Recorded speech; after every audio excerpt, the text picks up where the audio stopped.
And so welcome back to another one, you guys. If you are new to the channel, my name is Andrew with Younger Nissan in Frederick, Maryland. For more information on our inventory, please feel free to check out the link in the description box below. So today we're in the brand new 2024 Nissan Rogue because it has been refreshed for the 2024 model year. Several interior changes as well, and this is still Nissan's best seller, of course. So ultimately in this video, we will be testing out and going over everything about this one. So having said that, what do you guys say? Let's just go ahead and jump right into it. And as always, let's start with pricing. And so as you can imagine, there are several different trim levels for the 2024 Rogue.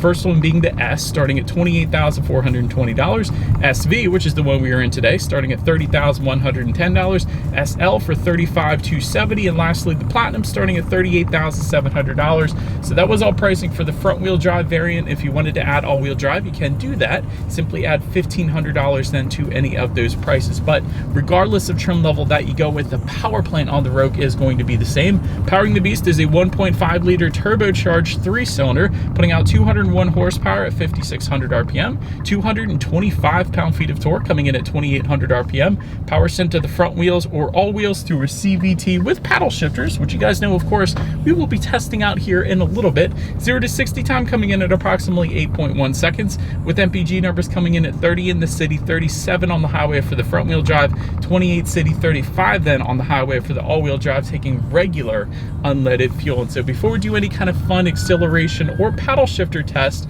here in our Rogue, I do want to mention to you guys the drive modes. There's actually a circular dial located kind of directly behind the cup holders there.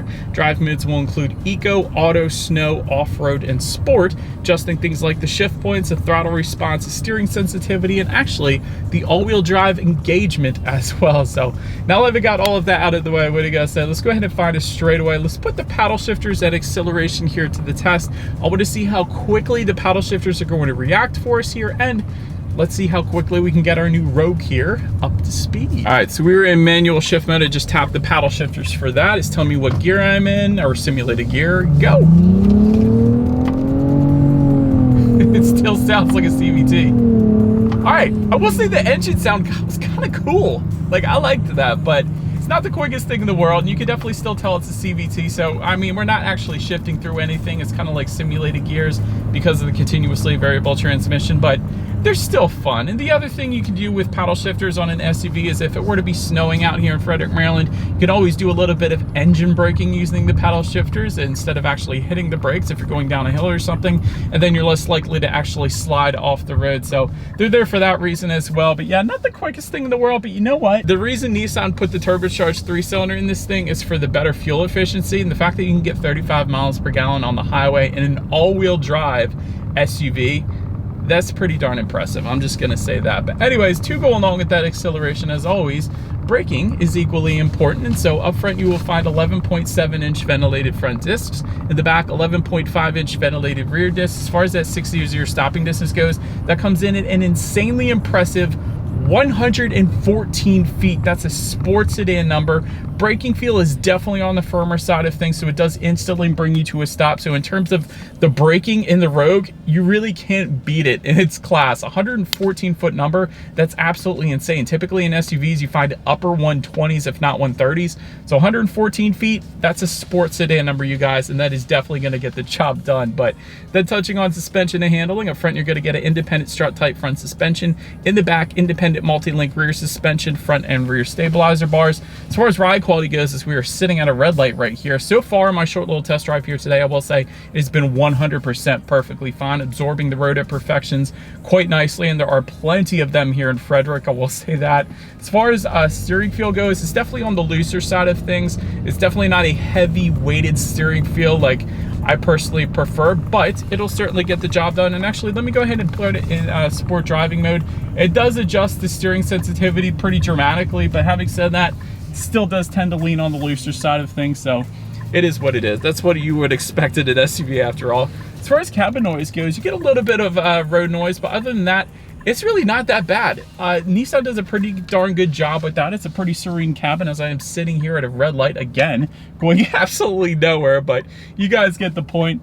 In terms of rear visibility, it's excellent. I can see perfectly fine out of my rear view mirror, so definitely not gonna have any issues there. And I did wanna also mention though, with the Platinum trim level at least, you also will get a head-up display. So in terms of forward visibility, so that's gonna project your speed limit, and safety features up onto your windshield, so you don't have to take your eyes off the road to see all of that, so that's pretty convenient. So ultimately, letting you enjoy the drive a little bit more in the road. But that pretty much rounds out the performance segment of this review, you guys. Let's now go ahead and take a look at the exterior of our brand new 2024 Nissan Rogue. All right, so here she is, you guys, the new 2024 Nissan Rogue, finished in gun metallic, in case you were curious of our exact exterior color name that we had on this one here today. But again, refresh for the 2024 model year. The most obvious, I think, is the front fascia, especially that front grille. There's a lot more chrome to it, kind of like they did with their other vehicles like the Sentra and Versa as well. So it's kind of keeping all the models tied in together. So I think it looks pretty darn good. But as always, let's go ahead and start with where this one is made. Taking a look at the VIN, first character is the letter J,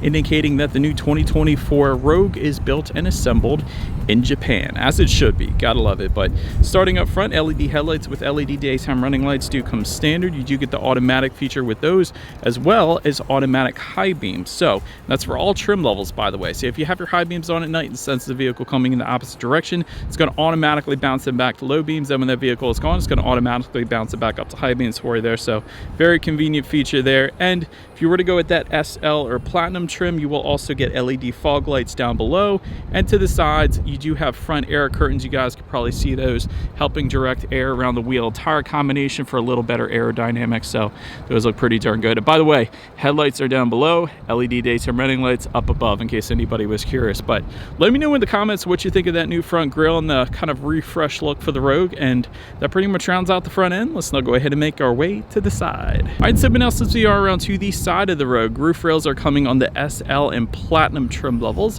optional otherwise. Chrome upper window trim does come standard. You will get some rear privacy glass coming standard as well.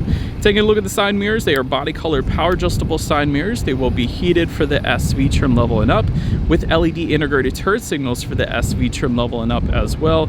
Then there is some chrome trim on the side skirts for the Platinum trim level only. You can kind of see the cutout for where that would have been if we had the Platinum trim level. But then take a look down at the wheel setup. There are plenty of new designs for the 2024 Rogue, and they will vary by the trim level, of course, ranging from 17, 18, or 19-inch wheel designs. So that pretty much rounds out the side profile. Let's now go ahead and make our way to the back. All right, and so now since we are around to the back of the Rogue here, all the way to the top, you will find a body-colored shark fin antenna. Just below that, rear spoiler with an integrated brake light. Just below that, rear window wiper. LED taillights do come standard for all trim levels across the board. You got the trim level badging found on that rear lift gate there as well. Then just below it all, you will find a single exhaust outlet tucked away. So having said that, I do believe you guys know what we have to do next here. As always, here is that exhaust clip.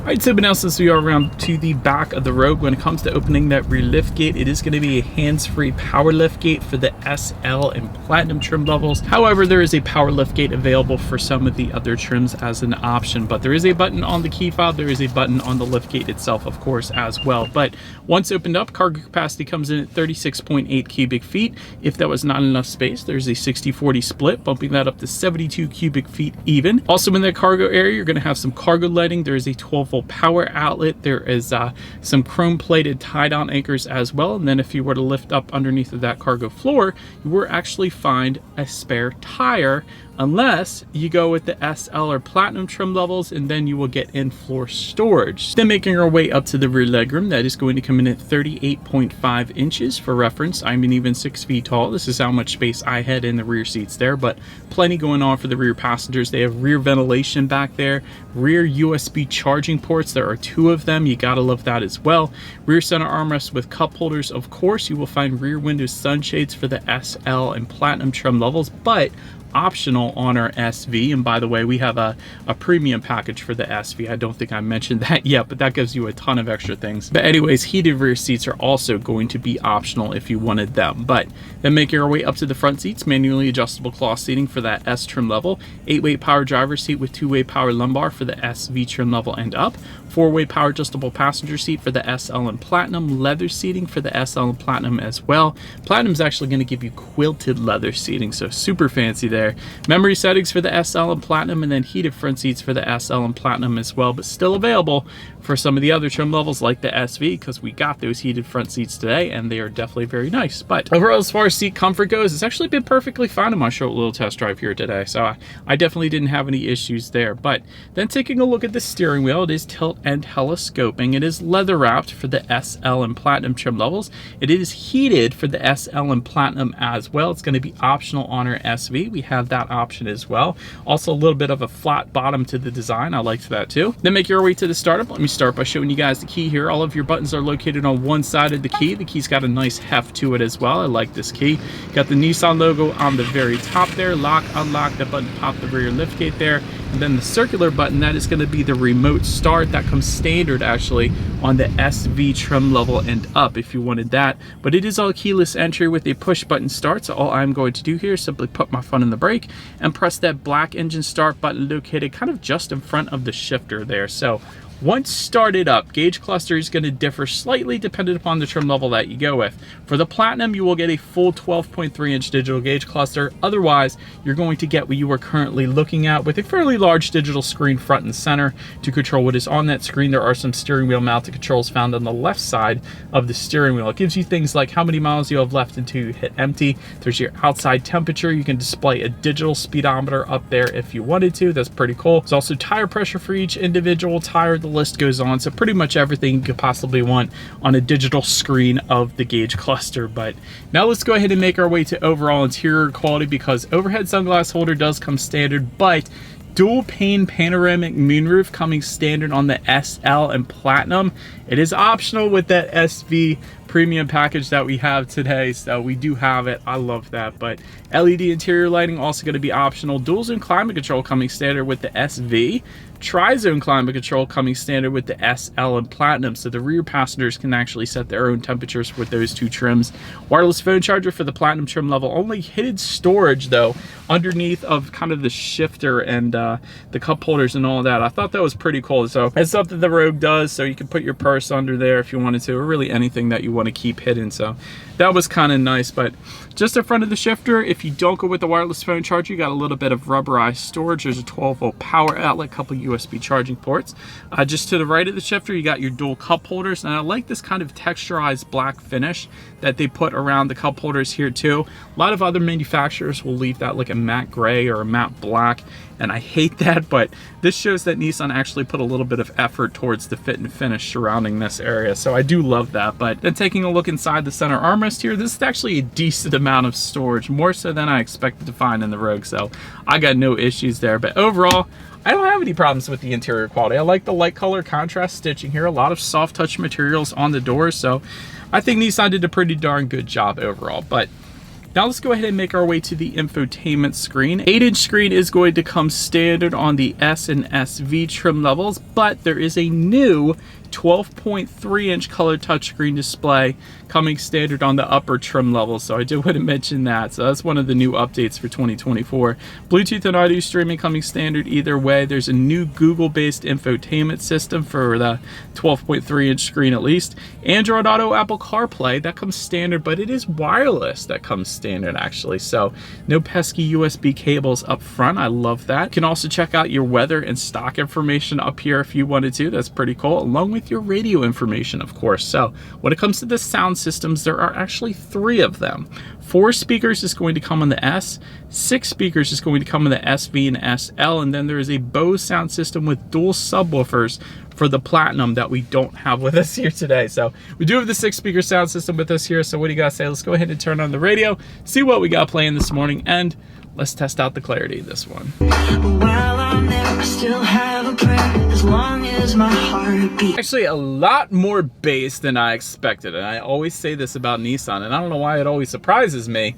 Clarity was okay. I mean, it's 6 speakers, but clarity was okay, but the bass really impressed me. More bass than I typically used to hearing in a 6-speaker sound system at least. So that actually wasn't that bad. I don't mind that. But last thing I want to mention to you guys on the infotainment screen is when you do put the Rogue in reverse, you will find a rear view camera coming standard. Not the highest quality, but it still gets the job done, letting you know who or what is behind you. But the SL and Platinum is going to give you that surround view monitor in case you were curious about that, which as always is going to lead us into safety. And so let me start with the best part, IIHS Top Safety Pick Plus, which is the very highest designation given by IIHS. So that pretty much says it all right there. Front side curtain airbags do come standard. Driver and passenger knee airbags up front as well. In the back, you're gonna have latch, AKA lower anchors to tethers for children for the rear car seats, rear child door locks, tire pressure monitoring system, but also coming standard. Forward collision warning, autonomous emergency braking with pedestrian detection, lane departure warning, a blind spot monitoring system with rear cross traffic alert. Yes, that comes standard. I'm not used to saying that coming standard, so that's pretty cool. Rear parking sensors actually also come standard. That's surprising. Reverse automatic braking and a driver attention monitor then as well.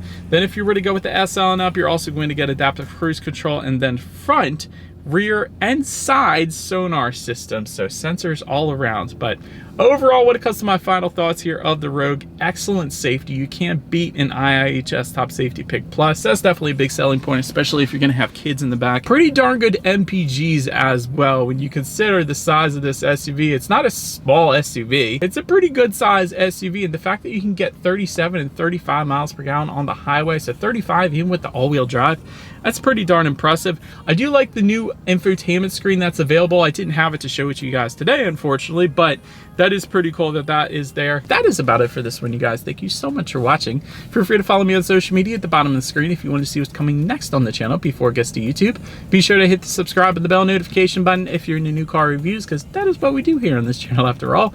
Do appreciate you guys watching more than you know, and I will see you guys all in the next video.